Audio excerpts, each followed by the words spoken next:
What's up, guys, and welcome back to the DualSense podcast. This is episode 10. My name is Jason, one of your co hosts. Some people say I'm the Matthew McConaughey of video game podcasts. Nobody says that. I'm joined, as always, by Travis, who some say is the Leo DiCaprio of video game podcasts. Okay, I'm back in. Travis, how's it going? I'm still recovering from the odyssey we just had to get this damn thing started. Jesus, man. It was a poltergeist It for a was. second. It was my favorite part was how you just appeared in the lobby out of nowhere. You appeared in the lobby before I did for the episode, which I had yet to create. Which you So, then made. Yeah, none of it makes sense. like I said, it's a poltergeist, or we do live in in the deep state. Probably our FBI guys, Yeah. our FBI guys just hooked us up there. Hopefully Snowden listens to this podcast and can tell us what happened. Well, Travis, for the uninitiated or the noobs out there, this is a weekly PlayStation podcast where you and I discuss all of the week's news, rumors, upcoming game releases, and usually a little bit more. We post every Sunday on all of your favorite podcasting platforms like Spotify, Google Podcasts, Apple Podcasts, and several more. We are also on the YouTube. Those post on YouTube the same time every Sunday that the podcast does. And if you guys want to engage with us, you can do that on Twitter at the DualSense Pod. And we're also on Good Pods and Podchaser now, which I'm told, Travis, are the IMDb's of podcasts, if you can believe that. That sounds cool. Who knew? If you guys like the show, be sure to subscribe, review us, even if it's harsh, we'll take it in stride, and share us with a friend. And Travis, without further ado, why don't you tell us what you've been playing this past week? I managed to do 0 races on F1 this week, and I pulled something that I give you a hard time for. Is how long it takes you to kind of, outfit your kit when we're playing the division or some other co-op, and that's Uh huh. basically what I did on F1. I literally the only thing I did was work on my car design, my livery, changed my outfit, the way my suit looked, changed my colors and my logo. I keep changing my racing team name, and I'm refusing to race until I get it right. Unlock some new gloves, so I put those on, change the colors. I've done nothing productive except accessorize, which is not what the game is for. What is your team name right now? Right now it's Superbird Racing, which I named after the Sandwich at Denny's? yeah, No. I named after the famous Dodges from the mid '70s that NASCAR ran. With the big wings on the back, Yeah, that's cool. the ones that Richard Petty made kind of famous there at Daytona. But I don't really like that. I think it's kind of weird. I don't know why I went with that in the first place, but I've went through about 20 different names in my head, and I can't figure one out. I'm stuck on. I thought about doing a flame racing, but then I thought maybe that's you don't want to be on fire. Mm, So I have no idea. I'll come up with something eventually, but it's like when we would play NCAA football. Like I almost never wanted to play games until I got the roster right, right. and that's where I feel like I am with this. So Yeah, like you would simulate a season so you could recruit some guys to get the team the way you wanted. And then you're yeah, like, all right, now I'll play some games. yeah, exactly. And I don't. I mean, I know I'm not going to be great at it anyway, so I might as well look cool, right? Yeah. What else have you been playing? Anything? What did we do last night? We played a little COD last night. We did the shipment gun game, Mm. which was insane. And what the best part was, I hadn't played in like 3 or 4 days, and then we jumped straight into the gun game on shipment. It was the first thing we played. Way too much at once. I mean, there was RPGs going off. There's all kinds of guns. I couldn't figure out where I was. I spawned and ran the wrong way one time on shipment, which is the smallest map in the world. How did I pull that off? But Mm. but by the end of it, we were kicking ass on some duels there. So on Hmm. the other Gunfight? gunfight. There you go. Yeah. Yeah. So that was a blast. Of course, play a little Fall Guys. Play with my wife. She actually asks me to come play with her. Oh, man. Yeah, I got the hot dog suit, and I'm starting to buy into the theory that it makes you top heavy. I felt like I was falling Mm. over a lot on Seesaw, but I did learn on Seesaw, instead of jumping, if you hit square and dive, you are much more likely to stay on the seesaw. You have more surface area, more grip. So it seems like At least the last few Interesting. times I've played it, when I press square and dive, it helps. So try it out and let me know what you think. So you're saying instead of jumping from platform to platform, literally just hit square to dive off of one onto the other. Yeah, if it's any sort of angle that's over 30 degrees, I'll just dive.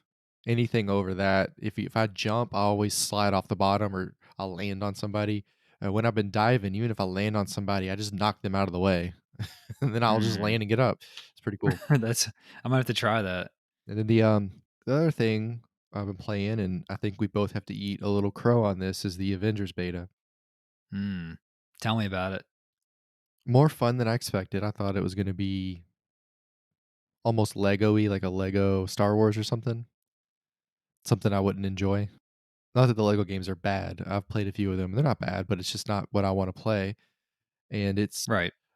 I've enjoyed the fighting mechanics. I kind of, I might be wrong. Correct me if I'm wrong, but it's almost a little got a little Batman in it, if that makes sense. Mhm. Yeah. I like that. I've enjoyed all the characters except for Iron Man, and it's because he Hmm. flies. And you know this, if you give me something on a game where I have to fly or be underwater, either one of those things, I suck at it. So if you give me a flying character to play with, I'm just as bad with an airplane as I am the flying character. So can't handle him. The Black Widow's okay, but not my favorite. I want to smash things with the Hulk. I want to smash things with Thor, and I want to smash people with Captain America. That's what I'm good at. Yeah, Hulk dicks. Hulk absolutely dicks. It's outrageous. He's and actually Ms. Marvel does too. Oh yeah, I forgot. She's ridiculous too. She slaps, as John Yeah, says. she slaps hard. She might be my favorite. Her and the Hulk are my favorite.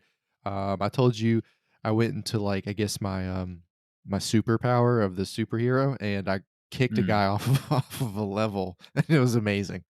yes. So I'm with you. We're gonna have to eat some crow, like you said, on this because we talked a mild amount of shit about it here on the podcast. We talked about how we weren't really interested in it and it didn't look good and yada yada Right. yada. And then but the beta was open on PlayStation 4, so we downloaded it by default because we do have a PlayStation podcast, so we thought we'd try it out. I can tell you that when I played it for the first time, John and I basically started it up simultaneously. And well, first off, it makes you sign up for a Square Enix account and all this, and it takes like 10 minutes because the servers are slow. And then you have to like check your email and confirm and verify the email and then log back in and all of this bull crap.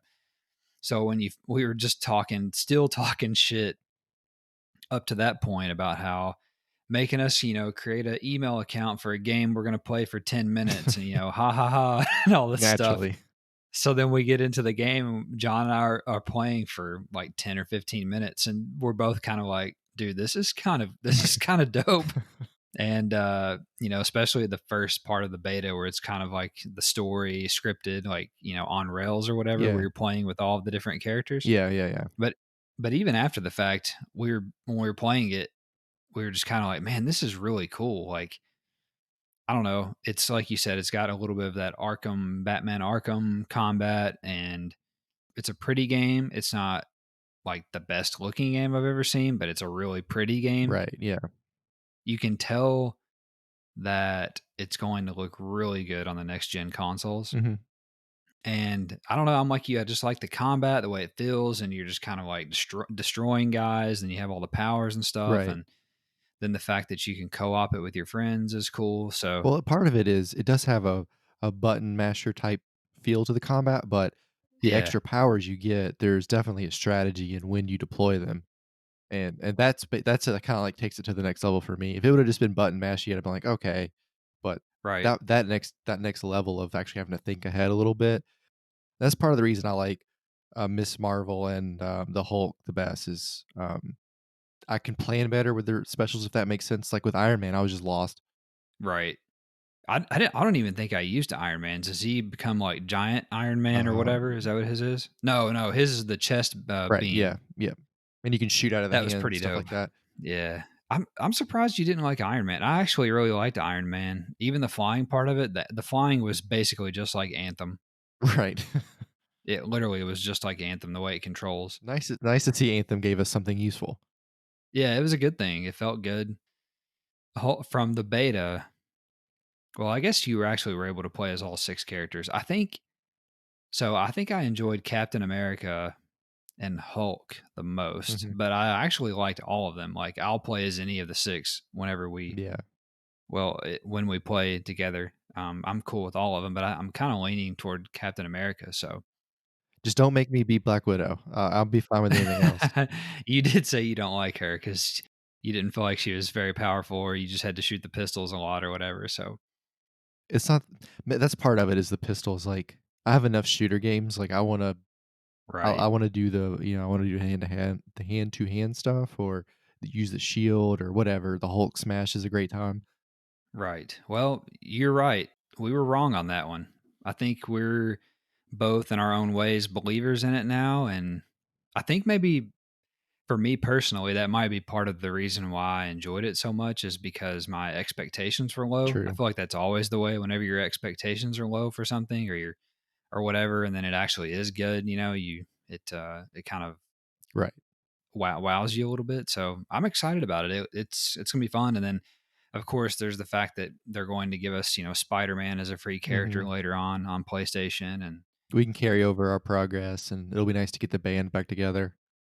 yeah, absolutely something we can all play together will be cool. And like you said, there will be a free upgrade to PS5, so that'll be awesome. I've also been playing Ghost of Tsushima. I actually was playing right before we started recording. I finished all of the side tells, as they call it, side For quests everybody? for Oh, everybody, including the mythic tells. All I have left is the story, and then I'm sure there's some collectibles out there that I need to get, and there's a couple of outposts that I need to clear as well. So I'm close to being done with that and having the platinum. And I still feel the same about that game. Also been playing Red Dead Online for daily challenges. The game is still broken in its own way, even though they reverted back. At least it's playable, but I'm a little upset because yesterday it was a challenge to drink an antique alcohol, right. and which is one of the collector items you can get, and then you can sell the collection or whatever. So I had done that. It had been that twice in the last week. It's simple. You just go in, you drink a bottle of whatever. I had multiples of almost all of them. So I just click on the one I have the most of and drink one. Well, I did that last night, and then I realized that it said I had 7 of 9 antique alcohol. And I'm like, whoa, hang on a second. I had the whole set 2 seconds ago. So I go in and realize that even though I clicked on the correct one, it's a glitch and it made me drink a different one that I only had one of. So now I don't Lovely. have the full set of so now I don't have the full set of antique alcohol, which is infuriating because then it takes time to go back and find it and get it. So whatever. Anyway, also played some Call of Duty with you, like you mentioned. We mixed that in a little bit. We mixed in a little Fall Guys, which is always fun. It's just something you can turn your brain off to. So still a cool game, and it's in the news later, as it seems like it's going to continue to be. So with that, Travis, let's get into the news. Number one, Sony released the first global PlayStation 5 ad this week titled Play Has No Limits. The video is just over 1 minute long and focuses on the immersive features of the console and the DualSense controller. Haptic feedback, adaptive triggers, and 3D audio are all highlighted through different environments and set pieces in the mostly CGI trailer. In an interview with USA Today, Sony Interactive Entertainment's global head of marketing, Eric Lempel, said the new ad is, quote, trying to convey a feeling. We think people will start to get some of those feelings from seeing this, end quote. Most importantly, this new ad signals that the Sony marketing machine is preparing to shift into high gear and that perhaps more PlayStation 5 news, such as price and release date, is imminent. Travis, did you watch the trailer? What did you think about it? It reminded me of something I told you probably 5 or 6 years ago that when the PS5 came out, the controller was gonna make us feel empathy. Like, when Mm. we kill somebody, we'd feel sad. You did as a joke, yeah. It's interesting. It's interesting the speed at which they're releasing things. I feel like we're gonna learn everything not from Sony, if that makes sense. Like we're Hmm. gonna learn the release date and the price from some developer or Target Online is gonna put something up. I don't know. That's kind of frustrating to me. It's kind of part of the reason I want everything to come out is I want to see it the way, like Sony releases this global PS5 ad, and it's the way they want us to see this, and it's a way for them to introduce play as we have no limits or whatever, right? Hmm. That's how I want to learn everything is the way they want me to see it. But then every time I see them release something, I think we're so close to losing that, and it's I'm gonna find out in some really disappointing way. Right. Like you don't want to find out on Twitter because Joe Blow 69, leaked it on there because he's got a dev kit or whatever Exactly. because he's making an indie game. It was cool though. What did you think about kind of I thought the 3D audio was kind of cool. So I thought that, believe it or not, for maybe one of the first times in my life that I thought a marketing person actually said something that made sense that I agreed with. That So, wasn't a lie. yeah, when I watched the trailer, they made the trailer in a very interesting way where like I was getting the idea of the feelings that they were trying to get across, right? Like Right. when It was very conceptual. Yeah, like when she put her hand on the ice, and then you can see the ice start to crack or Mhm. whatever. Like you could get a sense, like okay, I'm going to be able to feel that in the controller, and then whatever you fast forward a little bit, and then like the rocket goes shooting by her head and blows something up. Like you Mhm. could get the sense that you were going to feel that in the controller, but you're going to hear that in the audio coming, from behind you all the way past you and everything. Yeah. And then obviously the bow, they showed the bow, her drawing that back. We pretty much know you're gonna feel that in the trigger and Mhm. whatnot. Man, I thought it was cool. It was cool that it actually, in a weird way, did give me a sense of the feeling that they're wanting to get across with how you're going to interact with the controller and the Right. console. So, it was a good little ad, and it's exciting because this, even I did not put it in the notes here, but Eric Limpel did another interview with I think GameIndustry.biz, and it was a more in-depth interview, and he basically said like, look, this is the first of many things that we have to say about PlayStation 5. So this kind of is the opening of the floodgates, so to speak, and I think that we are going to know all of the information that we are longing for within the next couple of weeks is my gut feeling. So I don't think it's going to be next week because they're going to do a Gamescom thing for a few days, and then I think we something might come out next week, but I don't think they're going to do like the price and release Mhm. date. I think that's going to maybe wait until the week Yeah. after, They possibly. probably tease So, that they're gonna do that in the following week. You did a much better job of explaining what I was trying to say, which is the trailer created a feeling outside of itself. They did a really good job with that. hmm, I was struggling to explain what I was trying to say. You did a much better job than me, but that was my point was I want to learn everything else about the PS5 in that way, the way that they want me to, because it's going to be so much more of an in-depth experience. sure, yeah, I'm excited about it. They did a good job with it.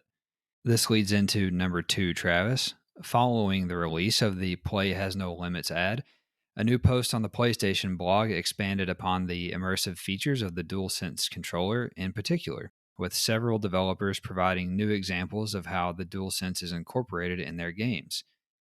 Travis, I picked a few out here for us to run through of these quotes, essentially, that different developers gave about their game for the blog post, about how their games interact with the DualSense controller or vice versa. So, first off, here, Marvel's Spider-Man Miles Morales creative director Brian Horton said, quote, "For instance, as you hold down square to do a venom punch, you feel Spider-Man's bioelectricity crackle across from the left side of the controller, culminating in the right side on impact," end quote. What do you think about that That's one? that is a description that you can feel, and you can imagine how Yes. that will feel. 'Cause and I'm sure, Yes. like, an electric crackle, as he put it, will feel much different than, like, a rumbly impact on the other side. I think that's interesting. Hmm. I wanna know how they kinda wanna take one apart and see what the mechanism looks like. Right? Because the more that I hear about it, it sounds like there's going to be like a ton of Yeah, sensors like in the controller, like right? different It's bits and not like bobs and swirly doos. right, yeah, it's not like the ones we have now. Like I know you've broken them before. It's just these Uh-huh. basically it's basically these things like on a pendulum, and they just swing, varying speeds to give you more rumble or less rumble, right? And these little drums or whatever. So this doesn't sound anything like that. Well, this might have that in there, Mhm. but this sounds like there's going to be a bunch of little things in there that can give you that electricity type feeling like you're We'll talking find about. out when I throw one across the room in late December. You better go ahead and get that second one. Then next here, Travis, Deathloop game director Dinga Bakaba, hope I said that right, stated, quote, "One I like is blocking the triggers when your weapon jams to give the player an immediate feedback even before the animation plays out, which prompts the player in a physical way that they have to unjam their gun," end quote. That's pretty neat. Yeah, and how many you've heard me talk about before, I wish that they would add guns jamming to video Hmm. games because that's realistic. And, and even if like on Red Dead, you gotta keep your gun Hmm. clean to keep its condition up. Well, one of the reasons guns jam or one of the reasons a gun can jam is because it's dirty. So, when I first heard this, my immediate reaction was, "Awesome, we're gonna have weapon jams." I've wanted that since PS1. Right. I'm stoked. And you're going to be able to feel it. Yeah, and then it was like, "Oh, then I get to feel it," and, and you can imagine it because like, you're gonna be like, "Oh, I gotta hit this guy," and you're gonna pull the trigger, and it's gonna move, like, 2 millimeters and That's lock. going to be pretty And cool. you're gonna be like, Right. "Shit." That's gonna be pretty cool. That might make you throw your controller depending on the circumstance. Yeah. And I was thinking, like, they'll never do this, but this would be such a cool feature on a game like Call of Duty, Mm. and I know they'll never do it because that's what's gonna happen. They're gonna have these dudes play in these high dollar tournaments, and his sniper rifle's gonna jam, and he's gonna get knifed in the back, and he's gonna lose his mind. But those are the things that, again, as a guy who likes simulation racing games, of course I want the gun to be like a simulation. Yeah, absolutely. Also, Sony Interactive Entertainment Japan Studio creative director Gavin Moore said about Demon Souls, quote, "We can also turn the simple act of pulling a lever to open a gate into a sensory experience. This is something that Rumble could never do. It could never replicate the feeling of metal striking metal or fire crackling in your hand as you conjure magic," end quote. What are your thoughts there? Well, that confirms the Demon Souls rumors. Uh-huh. Um, and this is something that I never considered about the DualSense controller, and we've talked about it before. What does DualSense mean, or how does that apply to the games? Mhm. And stuff like pulling a lever or striking metal or whatever. I never considered how that would work. But it's funny every time I read one of these or hear one of these quotes, it's like, oh, that makes sense. Like, of course, you could feel the lever, or of course, you could feel the fire crack. That when you're doing magic, or if you're Iron Man shooting something out of your hand, of course, the controller is gonna give you a little bit of that kick. Like it's also obvious, but stuff that I didn't imagine. Yeah, it makes you like now that you hear about the application of some of this stuff, it almost makes you think like, well, of course, like you should be able to fill this and do this. Like, why haven't we had this in games before? Yeah, Because it's like second nature. yeah, it's an interactive media. Why are we just now being able to experience these sorts of things? So, Yeah, it's kinda like breaking the fourth wall, and mhm.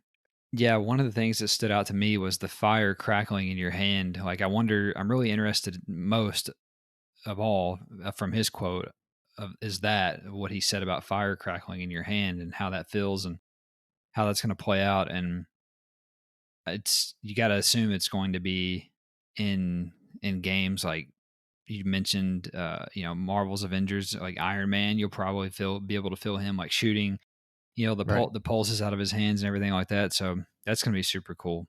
You feel the different materials break under the Hulk. Yeah, can't wait. One thing it made me wonder was all these new features are obviously new.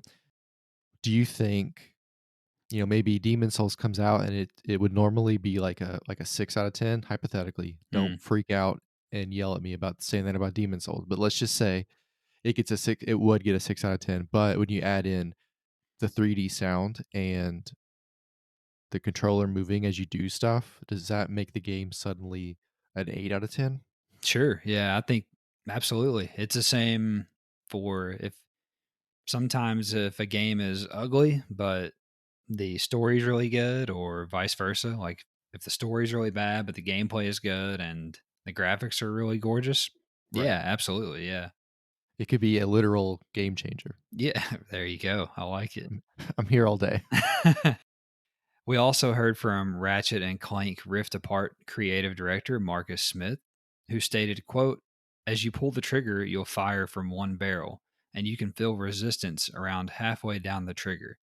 Need a bigger blast? Pull the trigger through that resistance point and you'll fire both barrels at the same time. End quote.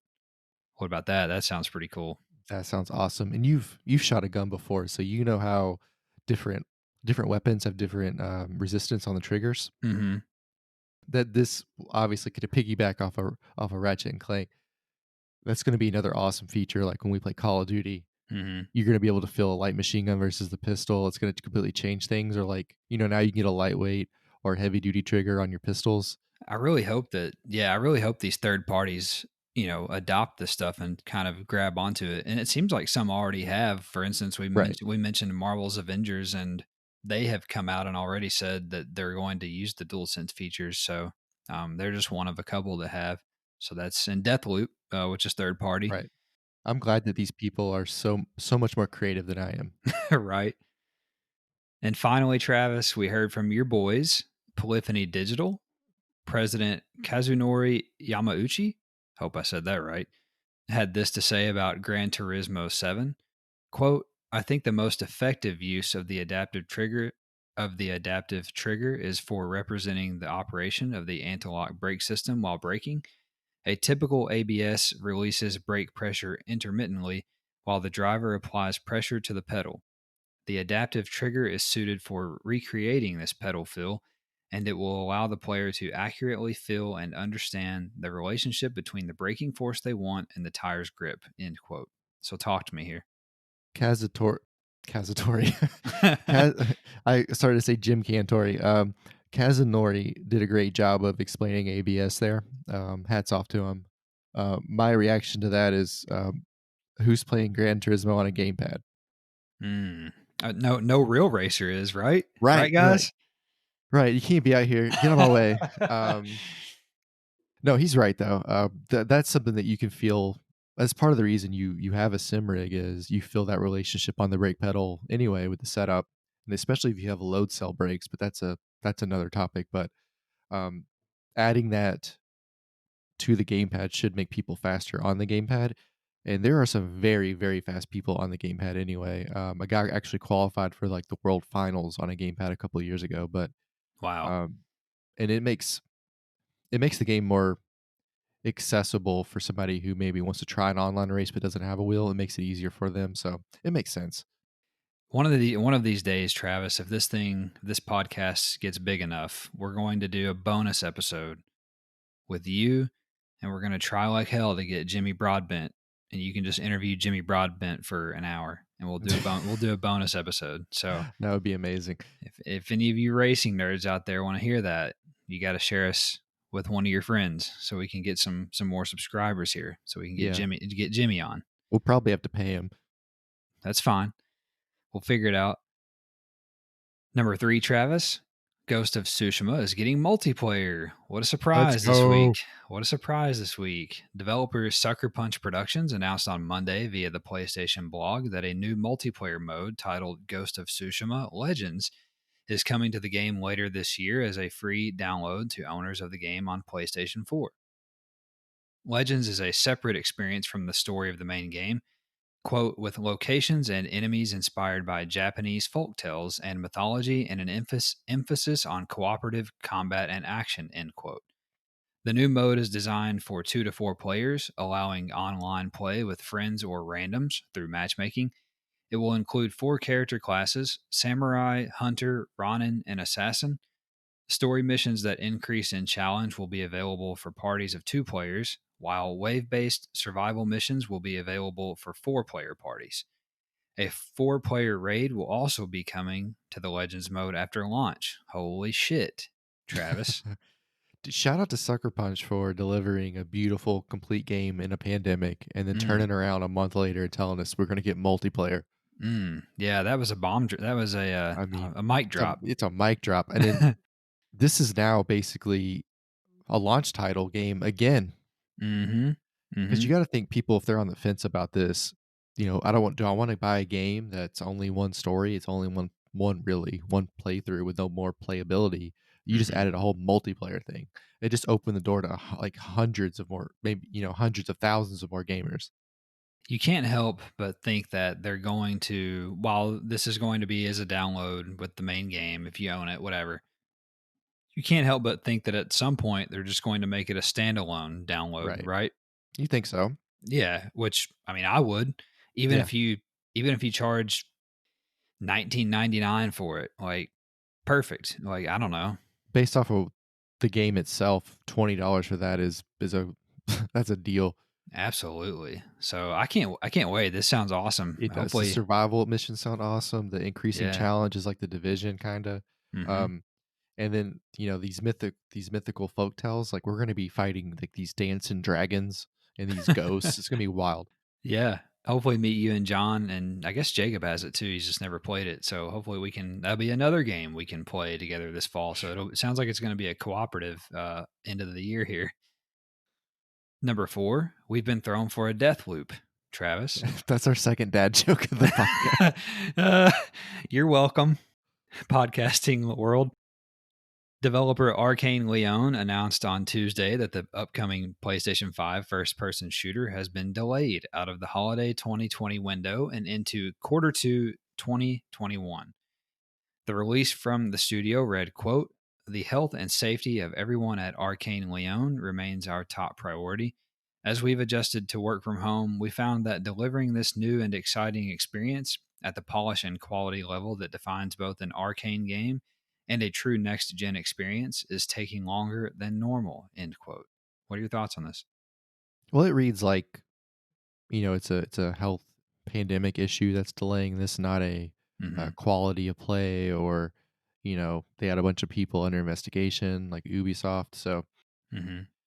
I guess it's okay because we're probably gonna have a lot to play anyway around that holiday window, Yeah. and who knows what we'll have by quarter 2, and if it even lands there, but it might be a good thing they got pushed back in a sense. I mean, like we've talked about before, launch window games always sell well, but there's always a lull after that window, so it might actually be a good thing for Arcane. Yeah, I'm excited about it. Not excited. I'm thankful for it in a way because there's going to be too much to play. Yeah, Cyberpunk, first of all, NBA, Call of Duty, Spider Man, Hitman in January, so on and so forth. And I think this game, even if it was very good, has a chance that it might get buried. And right. I think like you were saying, like it coming out in quarter 2 would is probably going to be beneficial for it. They can take some more time, they can work on it, iron out the kinks, whatever, and then they can probably release, sometime in April, May, June. That's not going to be as busy typically.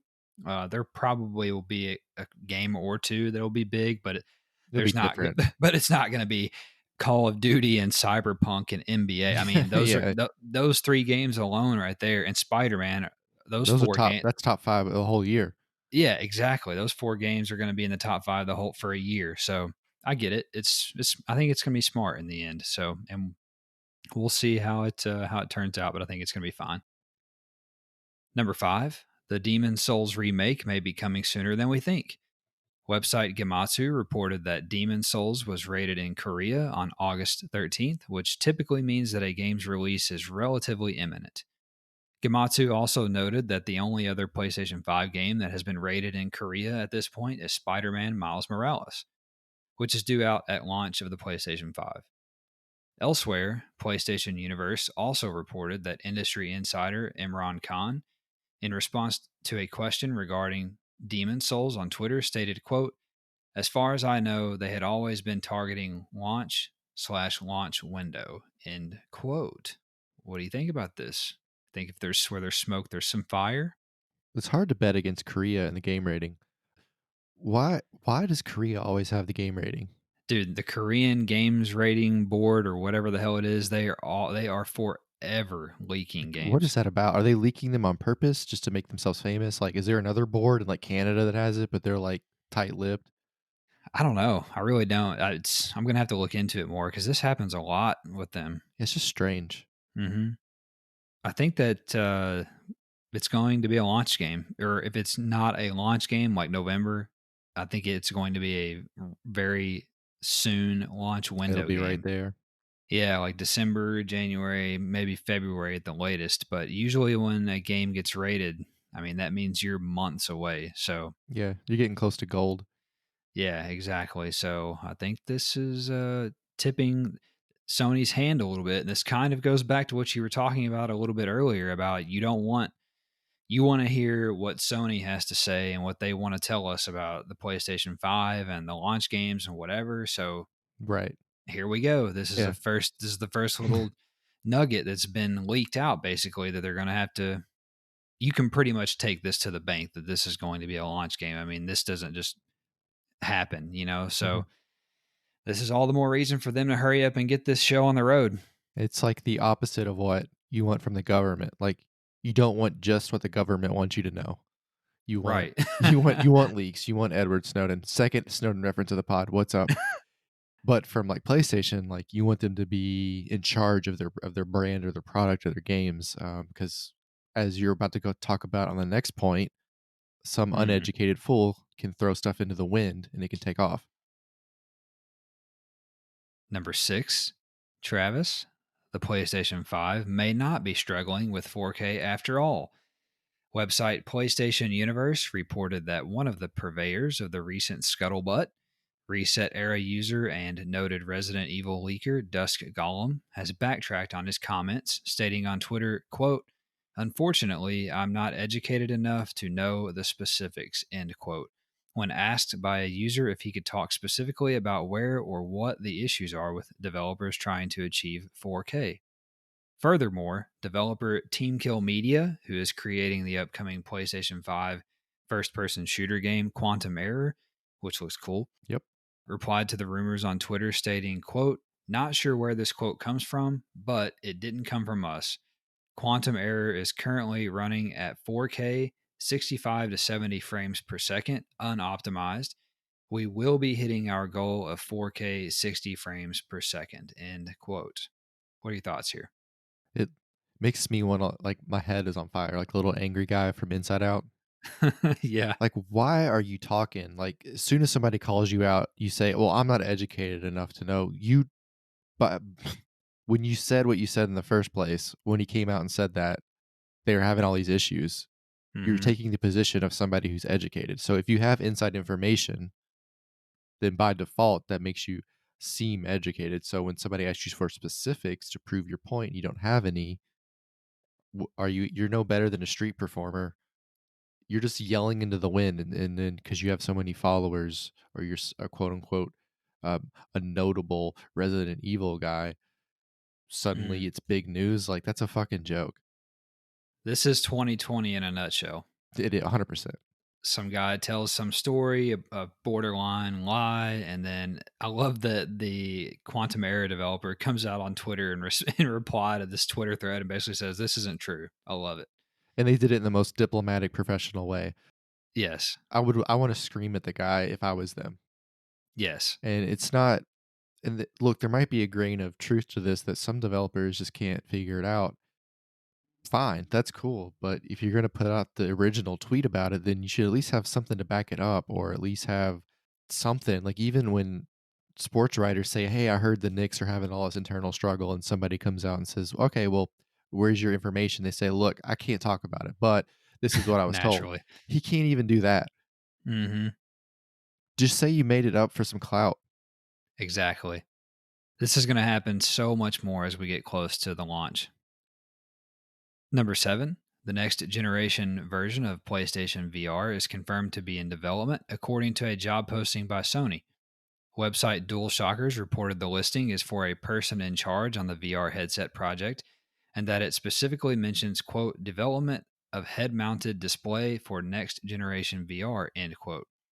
The listing went on to say that the project team will work with, quote, "heat radiation design," which is apparently somehow tied to the new headset being wireless. What do you Well, think about this? wireless would be great because it looks like you're plugged into like a fucking heart machine when you play the thing. Uh, Heat uh-huh. radiation design sounds terrifying. I'm not sure I want that. Like, is my head gonna melt? Like, I had to get radiation treatment when I had cancer. Now it's gonna let me play PlayStation? I don't think so. If you've got brain cancer, just play the PlayStation VR 2. Well, I am glad there's a new version. Like, Yeah. what VR can be is so astronomically ahead of where it is now. Like, we're in the infant stage of VR. Mhm. And what was that game that with Gerard Butler where the prisoners would play? They'd be like Call of Duty, but the guy play with I them. think And I think it was literally called Gamer, but I could be oh, wrong. oh, there you go. I imagine being able to play a game like that, not where you're control a prisoner, but like where you have a room and you have like a little thing you can move around on, and the headset is wireless. Like, Mhm. eventually we get somewhere cool like that. Or if Elon Musk says this Neuralink thing, maybe that will replace all of this. But the more the better. Let's throw some money at it. Let's make something cool. It's inevitable that this is in development and that the second iteration of the headset is real. It's just a matter of time. I'm gonna guess that we'll hear about this next year. Like this will be the big thing Yeah. next fall. Like next holiday. Yeah, like next holiday that we'll hear about. So we'll see. Number 8, we may have a better idea of the PlayStation 5's release date if a Fortnite bundle release date is any indication. Of course. Website right. Website PlayStation Universe reports that the Last Laugh bundle will be out on November 17th on PlayStation 4, according to the announcement from Epic Games. And it goes on to say, quote, it will also arrive in time for the release of the PlayStation 5 and Xbox Series X next generation consoles, end quote. Sony has only previously mentioned a PlayStation 5 release date of holiday 2020, but a November release does seem very likely, as the PlayStation 4 was also released in November back in 2013. Any thoughts here? It's amazing that Mountain Dew, Doritos, and Fortnite have given us news in the last 2 weeks like this level of news. The three horsemen of the apocalypse. We need the fourth one. One thing that I find infuriating, I do this with a lot of things. Like, I feel this way about the Kennedy assassination too. There is one person in the world that I could know that would tell me the release date and the price. Somebody knows the information, just like somebody knows exactly how and who killed Kennedy, Mm. even if it is Oswald and it was one shooter. But that's a different story. That's a different podcast. But I find it infuriating that there is one person that knows all of this stuff, and I just don't know who it is. It's like I'm so close.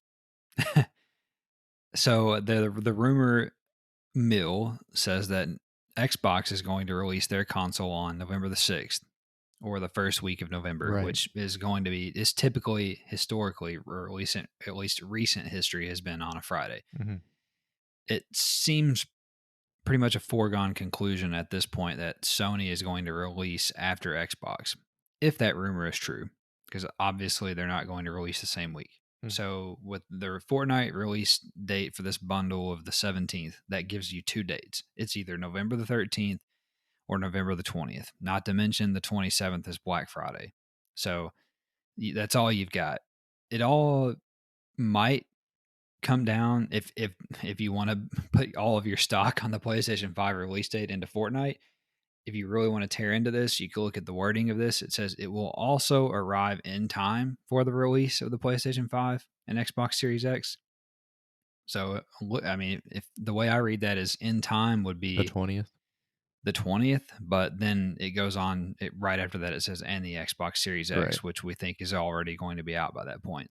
I would almost feel like the 13th makes more sense because it would give you 2 weeks to stock Yeah, up for Black Friday. right. I agree. I think that the week before Thanksgiving is really pushing it. So I think the 13th makes a little bit more sense now. I originally thought the 20th until I realized it's literally 6 days before Thanksgiving. And Yeah. people aren't going to be worried about buying the PlayStation 6 days before Thanksgiving, like parents, namely. I mean, like they're going to be thinking about, oh, I got to get ready for Thanksgiving. And Oh, if we have Thanksgiving. true. Yeah. If we have anything to be thankful for. God. Number 9, it appears that Marvel's Avengers is set to receive a wealth of post launch playable characters if PC data miners are in fact true. Website VG247 reported that data miners went nuts over the weekend, locating a number of files tagged, quote, unlock playable character, end quote. VG247 wrote that, quote, big names like Black Panther, Ant-Man, Captain Marvel, and Doctor Strange show up, alongside more obscure characters such as Mockingbird, She-Hulk, and Kate Bishop, end quote. Of course, we do know that Spider Man will be added as a playable character to the PlayStation versions of the game sometime in early 2021. What do you think? Do any of these characters interest you at all, or what do you think in general about the long list of playable characters that are coming? My brain's going in like a thousand directions. First of all, data mining is the only thing that interests me in PC gaming. I think that would be a Hmm. blast just to dig through these files and find all kinds of wild stuff. Right. Point two, you can't let me be Doctor Strange because can you imagine me just bending time for no reason while you're trying? Right. Like, why are we going backward in time? Like, I don't know. I just decided we're going back, and I don't know. I haven't heard of any of these three on the end. I know what a She-Hulk is. That makes sense. I have no idea what Kate Bishop is. I guess she does like the Mm. weather for like some news outlet in Chicago. And then I'm not sure what Mockingbird is. I guess what Harper Lee comes in and then like Gregory Peck walks out. I don't fucking know what that is. Yeah, we're not the biggest of Marvel aficionados here, so Yeah. we do admire it from afar, and the game is cool, but we're not the Yeah. nerds in this. This is out of our realm of Listen, I have a expertise. Marvel book with a bunch of illustrations in it because I like the artwork of comic books and I've read through the whole thing. I don't know what a Mockingbird and Kate Bishop is. And by the way, there's like from my understanding, there's like a million characters they could pick from. So Yes, like, there's a I ton. mean, was Mockingbird in like three magazines and I haven't read those? By the way, if you want to hit me with every reference of Mockingbird, just feel free to leave a comment. Number 10, there has been a sudden shakeup at developer Hardsuit Labs, the studio behind Vampire the Masquerade Bloodlines 2. Website Rock Paper Shotgun reported that publisher Paradox Interactive relieved creative director Kai Clooney and narrative lead Brian Mitsoda of their respective duties. A statement from Paradox Interactive stated that Mitsoda and Clooney are, quote, no longer part of the team at Hardsuit Labs and was a, quote, joint decision made by the leadership of Hardsuit Labs and Paradox Interactive, end quote. However, Mitsoda in his own statement said that he was shocked by the firing. News of the two firings comes on the heels of the recent announcement that Vampire the Masquerade Bloodlines 2 was delayed until 2021. What do you make of this? Rock Paper Shotgun kills me. Other than just the name.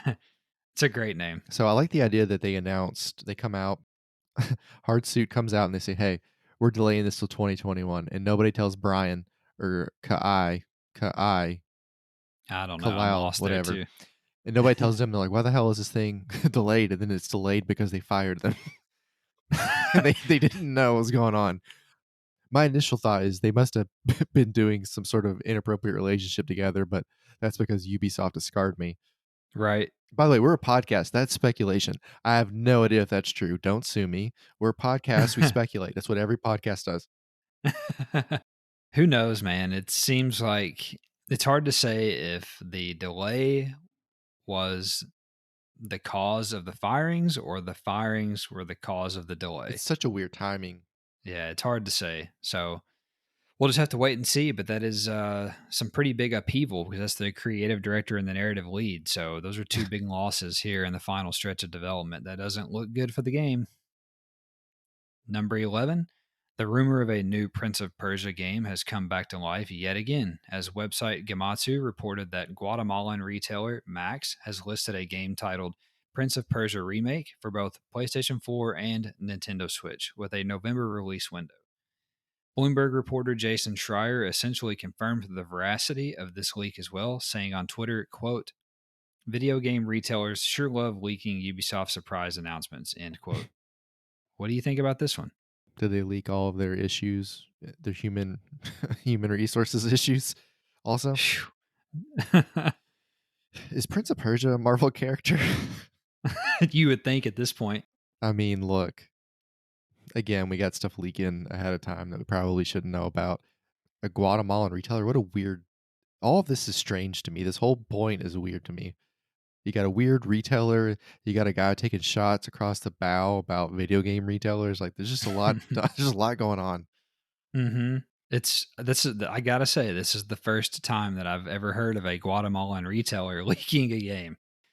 And it literally is almost always Ubisoft. Right. Everything Ubisoft does gets leaked. Everything. And of course, it's the retailer's fault. It's not Ubisoft's fault. Like, how are they Right. getting the info then? Right. I mean, Assassin's Creed Valhalla was leaked. Assassin's Creeds God, yeah. before that was leaked. Far Cry 6 recently was leaked. Everything. Just take your pick. Guatemala isn't known for video game leaks. They're known for other stuff, so that's also weird. Right. Number 12. Chinese game developer Game Science made waves across the gaming world this week when they revealed their action RPG, Black Myth Wukong. On Thursday, Game Science unveiled a 13-minute gameplay demo of the project, which took the internet by storm, garnering 10 million views on Chinese video site Bilibili and becoming the number one news story of. Oh I man. almost held it together. I'm Oh, sorry. man, me too. Why'd you have to do that?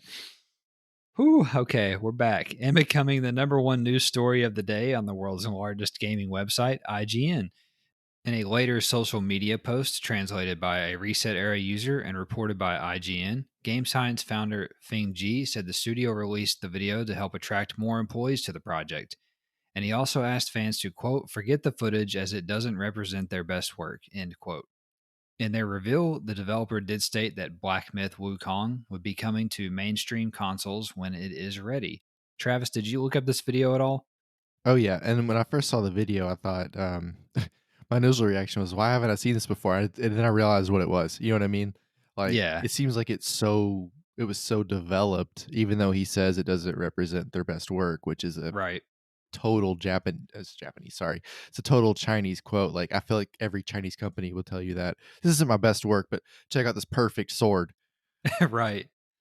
They seemed like they were so far into this gameplay. It was weird that I'd I never heard know. of it.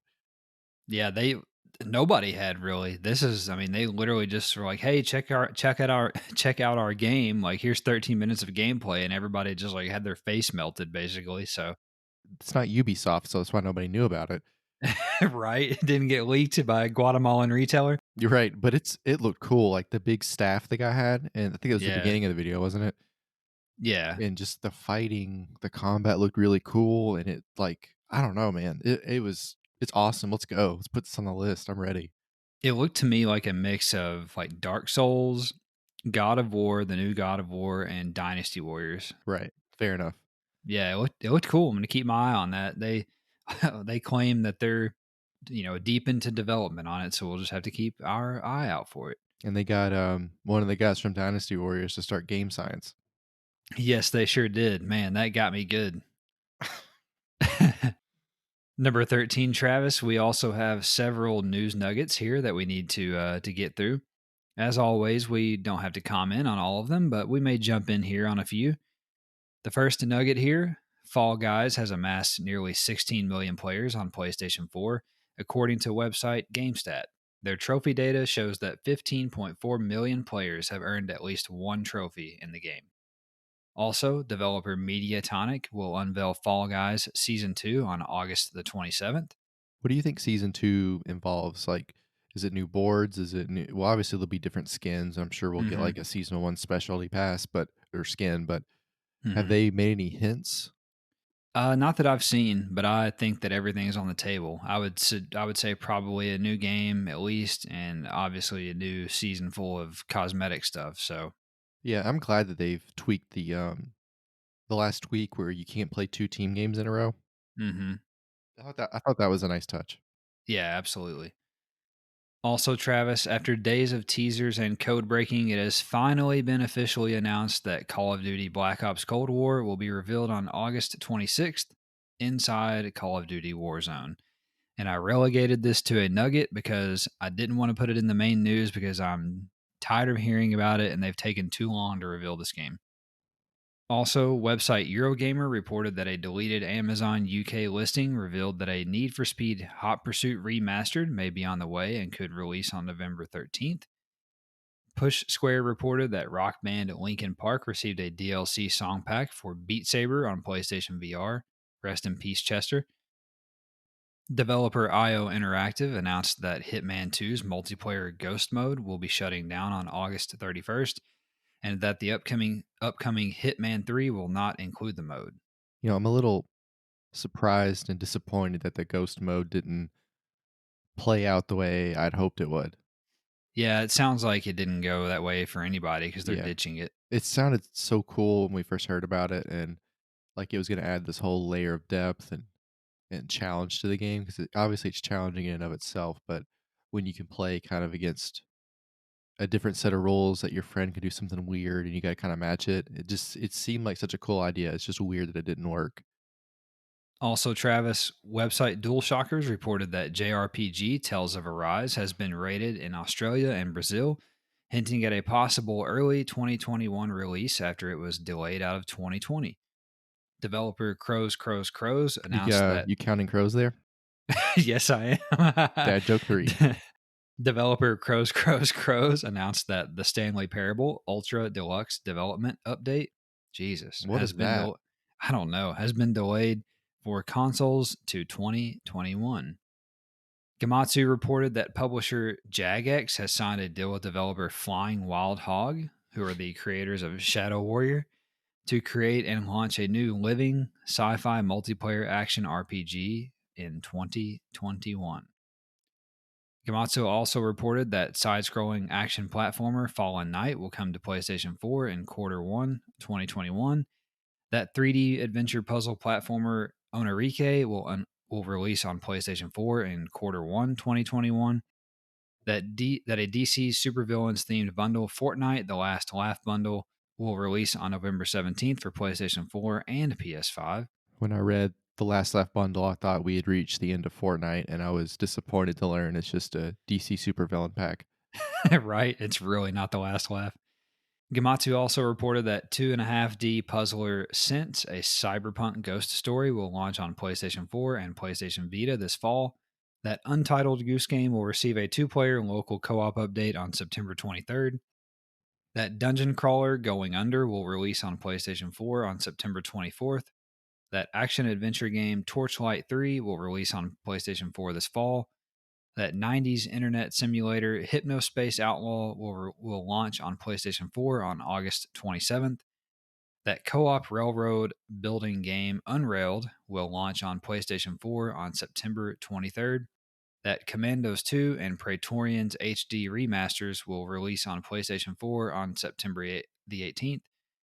That first-person narrative adventure game, The Suicide of Rachel Foster, will launch on PlayStation 4 on August 26th. Jesus, guys, do we need a suicide simulation game? Like, what are we doing?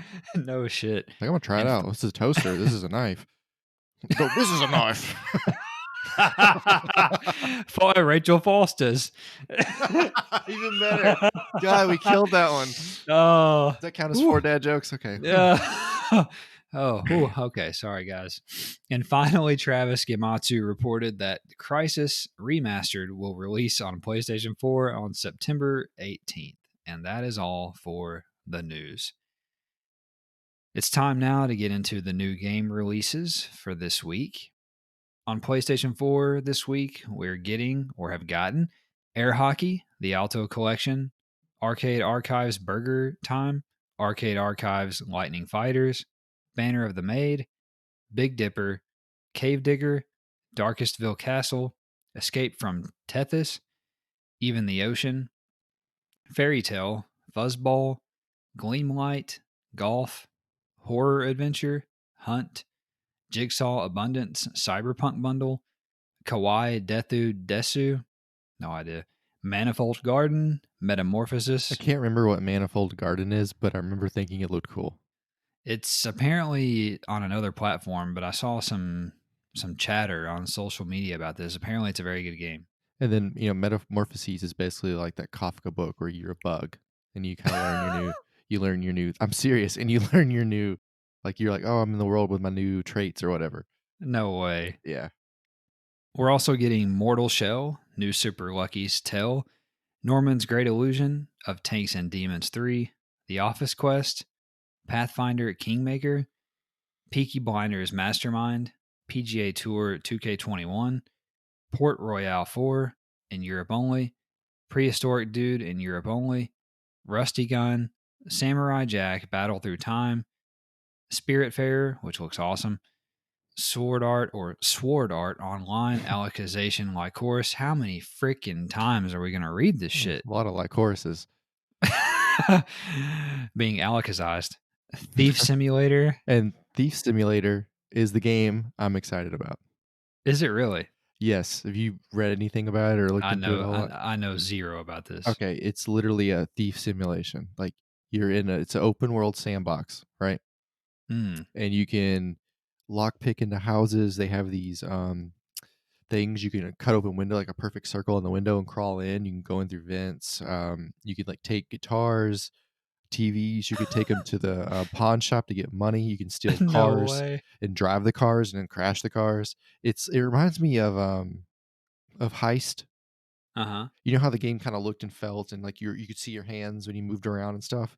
It's Yeah. like that. Like the view, one of the views you could use was like a first person view, and you're like rifling through all the stuff you can steal. It's one of those games that like it probably won't do very well, and I'm not sure why you want a thief simulator if you're like I don't really know.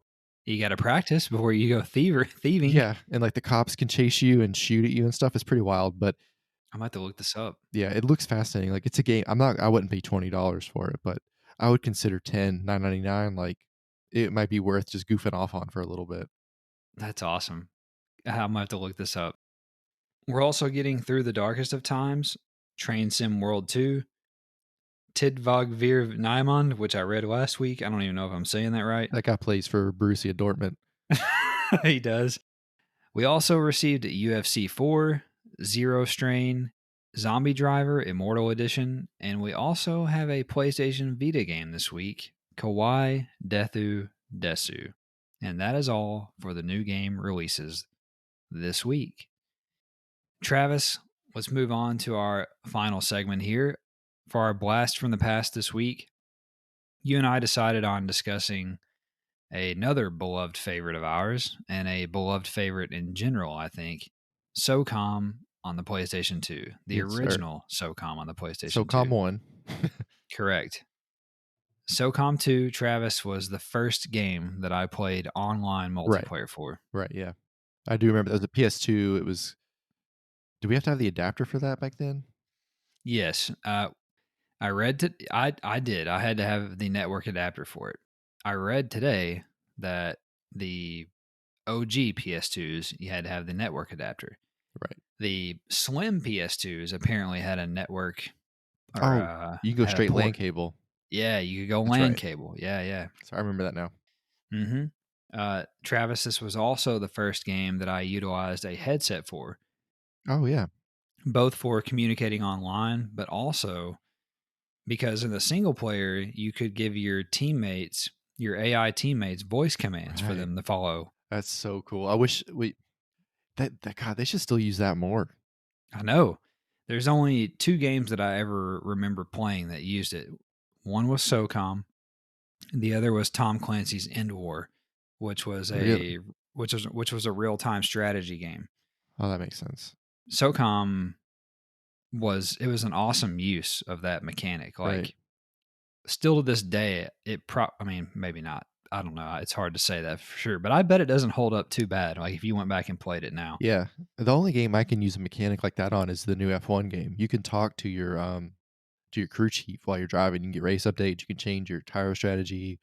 You can Hmm, tell them like add more wing or soft tires, pit now, that kind of thing. And interesting. that is awesome. That's part It of the reason I is. crashed 100 times is I kept talking to the guy because I was like, "This is cool," you know. Did you ever play SOCOM online? Did you I guess you own this game. Did you play it online or did you just play the single player? No, I played both. I remember it took a while to connect up, and I Yeah. remember I remember playing online and feeling like I was one of the 4 people in the world doing that. Like it was like you were in the future. Yes. Yes. It felt that's a great point. I'm so glad it's I remember having a similar feeling like when I played online, I was like, wow, I'm playing with other real people. I'm Yeah, playing a game online with yeah. other It's like, real people. where Like the hell are they? yeah, they're talking to me right now. Like where are they? Yeah, where are they in the I can't world? see them, but I can hear them. It was like It was magic. It was legitimately magic. And it was a fun game, even online, and, I'd never finished a single player, I don't think, No, the I single never player did. missions, so But see, back then though, I would do stuff like, and we did this before too. Like if I had a mission that was, well, one, if it was hard and I finally beat it, I would just play it until I got so good at it I could crush the computer.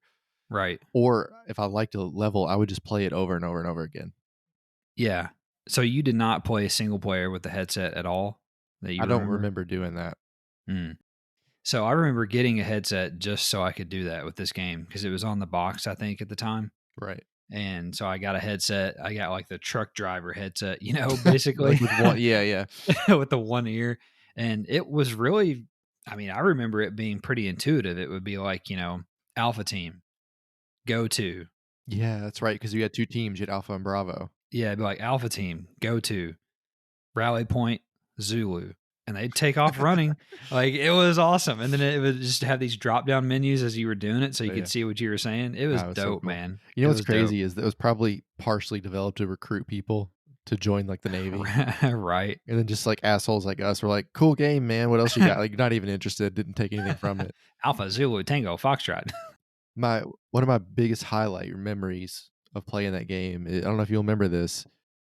We were at the house watching the Cats play the Cards, and it was halftime. And we Mm, didn't want to watch the halftime show. I can't remember what it was. Somebody we didn't like, maybe. So we played SOCOM at halftime. I don't remember this. And we come back to the game and we were like, by the time we got back to the Cats game, they were like at the first TV timeout. Like we had missed 4 or 5 minutes of gameplay because we were in the middle of a mission, and God forbid we didn't finish the mission. Oh, hell yeah. We weren't going to leave Pincushion behind. I just all I remember is we were on a boat and I'm like, the game's on. I'm like, no, we got to finish this.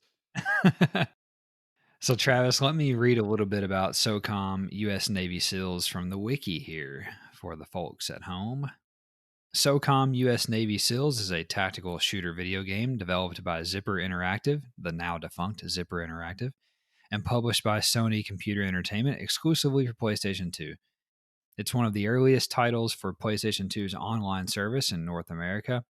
In addition to the 12 offline single player missions, SOCOM also featured online play via the internet. SOCOM uses a USB headset for its speech recognition commands offline and allows voice chat with teammates when playing online. This was the first game for the PlayStation 2 to use the headset. As of November 6, 2003, the game had sold 2 million copies worldwide. Jeez. Amazingly, the online servers for this game, along with other PlayStation 2 and PlayStation Portable SOCOM titles, were shut down on August 31st, 2012. No shit.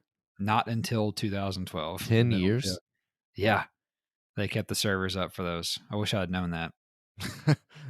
The gameplay here, I'll read a little bit about it. I'm not going to get into the story just because it's kind of a lot, and so I'll share a little bit here about the gameplay. We've talked about some of it. The player leads a 4-man team, 3 AI controlled teammates of the United States Navy SEALs through 12 missions in 4 regions: Alaska, Thailand, Congo, and Turkmenistan, in the then future of 2006 and 2007. In the single player missions, commands can be spoken in using the included USB headset or via an on screen menu if the optional SOCOM headset was not purchased. Right. Typical missions consist of killing terrorists, Yeah, they do. rescuing rescuing hostages, retrieving intelligence, or destroying terrorist bases. The player character's code name is Kahuna. Remember that fondly. While the NPC teammates' code names are Boomer, Spectre, and Jester. Boomer The wouldn't be a team, good fighter today. He would just no. bitch and moan about like how his gun jammed or whatever. The team is divided into 2 subgroups, Alpha and Bravo, like you mentioned. The Alpha group consists of the player and Boomer, the able element, while the remaining 2 make up Bravo. Commands can be issued to both individuals and a whole group, for example. It is possible to ask Team Bravo to remain stationary while the player is scouting the area with Boomer. However, the player cannot venture alone through a map. When Kahuna is too far away from Boomer, he will automatically resume following the player. That's right. Yeah, I remember that. It took me a while to figure that out. Yeah. Briefings and intel, such as maps and photos, are given prior to each mission, which I remember and Hmm. which was awesome. Yeah, and you could like build your kit out, I think. Is that game? Yeah, and you could pick your insertion point, I'm pretty sure. Oh, yeah. That things like that. It was cool. That was kind of ahead of its time before Rainbow Six started doing that shit. Hmm. Rainbow Six copied a lot from SOCOM. Yeah, That's no a doubt. different podcast. A couple more things here. Before each mission, the player may choose new equipment for himself and his teammates. Usually, this consists of a primary and a secondary weapon, along with two pieces of equipment like extra ammunition, explosives, and so on.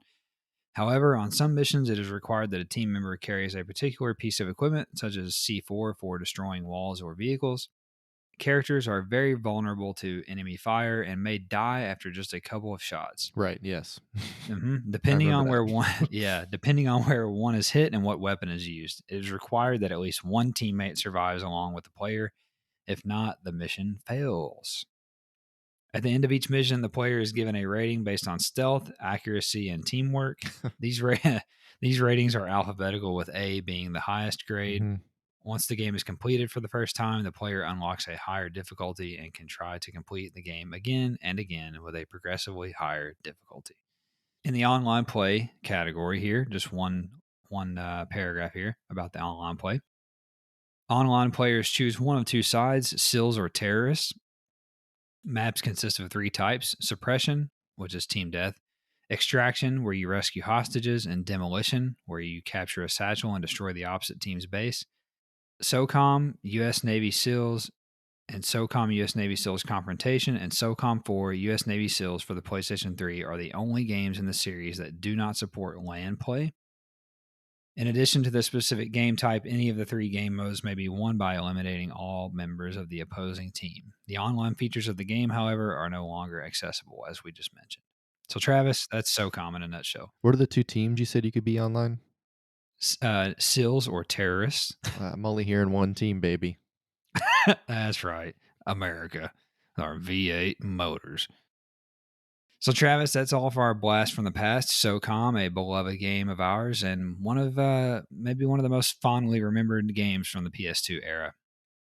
Next up, we did get a comment here, Travis, from a YouTube watcher. I wanted to say YouTube listener, but I guess he is a listener, but he is also watching. So, from episode 9, we had a commenter named Arsenic Steel 00 who took a little issue with our comments about third party publishers to this point have mostly supported the free upgrade from PlayStation 4 to PlayStation 5, with a few notable exceptions like 2K with NBA and now Remedy Entertainment and 505 Games with Control. So Arsenic still had this to say. He said, Microsoft says that not every third party publisher will support smart delivery. Everyone is like, okay. When third party publishers show how they are not supporting smart delivery, everyone turns into entitled brats. The most third party publishers aren't doing smart delivery, actually. All you hear from now are the ones that are supporting that feature, while the majority sit back and wait for the transition period to die down and or for Microsoft to tell that smart delivery doesn't matter in a year once they do have exclusive first party games. So, Arsenic Still, we were just talking generally about the publishers and developers that we have heard about that have come out and said that they are going to support the free upgrade from PS4 to PS5. And in comparison to the ones that have, that we do know about, there's many more of those as compared to the two that I just mentioned with NBA 2K and Control. So that's what we were talking about. We weren't trying to make like a broad sweeping statement, so to speak, just more specifically about the ones that have come out and made a comment. So, you have anything to add there, Travis? I'm not sure why he's talking about Microsoft. We literally say we're a PlayStation podcast. True. The only reason I care about what Microsoft does is 2 reasons. 1, because I hope they're good enough to make PlayStation stay at the level Hmm. they're at, or continue climbing higher. And 2, so I can Hmm. make fun of them.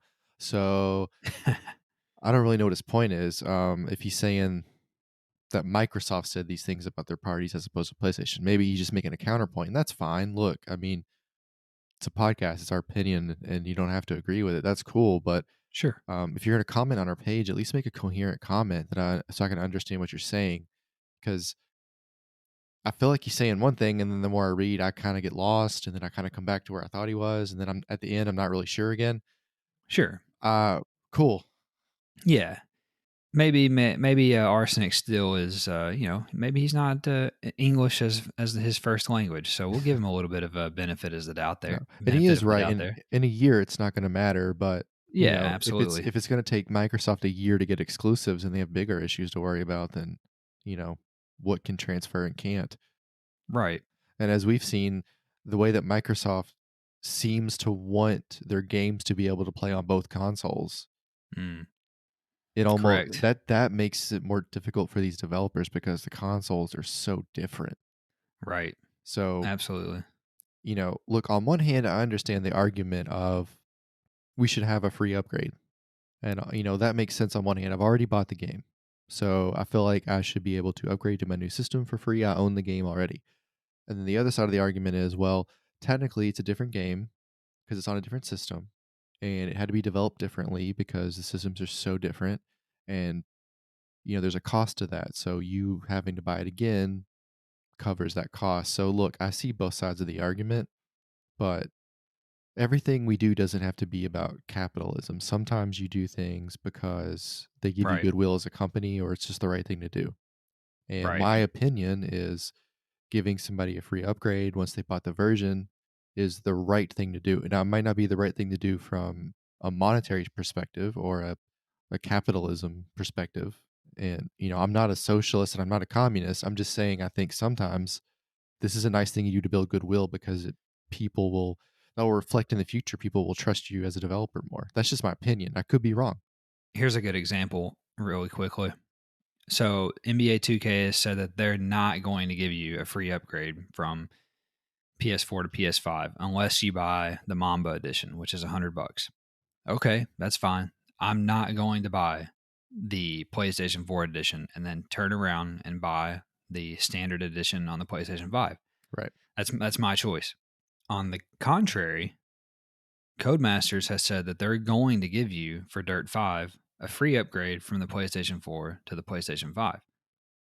I thought that was really cool. So I'm actually going to buy the $79.99 amplified edition for Dirt 4 on PS4 because guess what? It's going to carry over and give me the free upgrade on PlayStation 5 and I'm going to get all the free shit. Right. And they're not going to make me turn around and buy it twice or pay $110 or $20 or whatever for this edition with all this stuff that I don't need. And they're giving me an option whereas 2K is not. That's a personal choice. So it's going to come down to that for everybody. So Yeah. Buying the more expensive version, like in your case, is almost like saying thanks for letting me have this free upgrade. I'm going to right. put more money into your product and buy the more expensive version. For one, as kind of like a thank you, but two, I know it's going to help you out. Right. Exactly. Travis, why don't you start to wrap us up here this week by telling us what games you're going to be playing this coming week or any races or anything that you have going on? Well, the Gran Turismo seasons are done, and part of that is because of the new PlayStation coming out and the new Gran Turismo coming out. So I don't know if I said that last week or not. So I'm kind of done with Gran Turismo. Mm. Look, I finished first a couple of seasons in the state. I finished second a lot more seasons in the state, and I haven't done much in the last 5 or 6 months with the move to the new house and stuff like that. So my time on Gran Turismo is over. It was nice to know you. I'll shed a tear later tonight probably while I'm alone. This week I will definitely do the second race on F1. I'll definitely do Bahrain. Now that I actually have gotten over all the fun stuff of talking on the radio and pressing different buttons to see what they do, I should be able to finish in the top 15, hopefully. Um, and I'm sure we'll mix in some Fall Guys and Call of Duty when we kind of want to turn our brains off, which is funny that now I consider Call of Duty a almost turned my brain off game. Right. In a Right. sense, it is. In a sense, it isn't. It's more like a comfort game. I would call it like, meat and potatoes.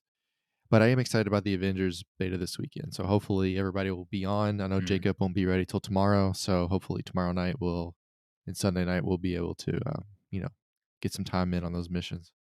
Yeah, I'm looking forward to that as well. Playing the Avengers beta this weekend with you guys. Hopefully, getting the whole squad together, like you said, to play co op missions. I'll continue to play Red Dead this week, just every day to get my challenges. Speaking of Red Dead, by the way, Hmm. one of the greatest or one of the things I really love the most about Red Dead recently is on Reddit, the thread. And I'm surprised this hasn't happened before, but maybe it has. People have been posting their real life guns of the guns in the game. That just started today, I think. I Yeah. love it so much. It's so cool to see like how close the guns are. I don't Yeah. know why. I think it's fascinating. My favorite one I saw was earlier today, right before we started. A guy, his character was doing the finger pistols, and then he put up the Yes. fingers. I That saw, yeah, that was hilarious. was I a good think you one. sent that to me. That was good. The Navy revolver, I think I saw earlier, and I know I saw the couple of the shotguns, and it's crazy how Mm, detailed those guns are in that game. It's crazy I how know. accurate they are.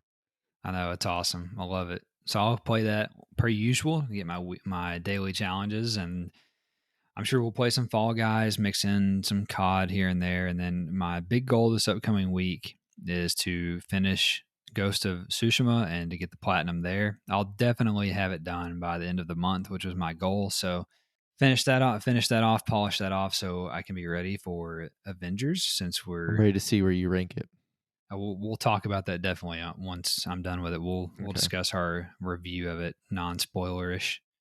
I didn't say this earlier, but big shout out to Sucker Punch for letting the game live on through multiplayer because I was very sad to see it go when I beat it. It was very Look at you, bittersweet. look at you. You're a real gamer now. Yeah, I got the platinum and I immediately felt empty inside. This is what I was afraid of. Right? Now you're just going to sink. You're going to have to take that energy and you're going to have to sink it into Cyberpunk. Oh God. Well, Travis, we're done, man. That's all we've got for this episode. Hope you guys enjoyed it. And if you did, be sure to subscribe, give us a review, and share us with a friend. Don't forget, you can find us on Spotify, Google Podcasts, Apple Podcasts, and YouTube if you prefer to listen on there. You can connect with us on Twitter and also on Good Pods and Podchaser. You guys take care, and we will talk at you next week.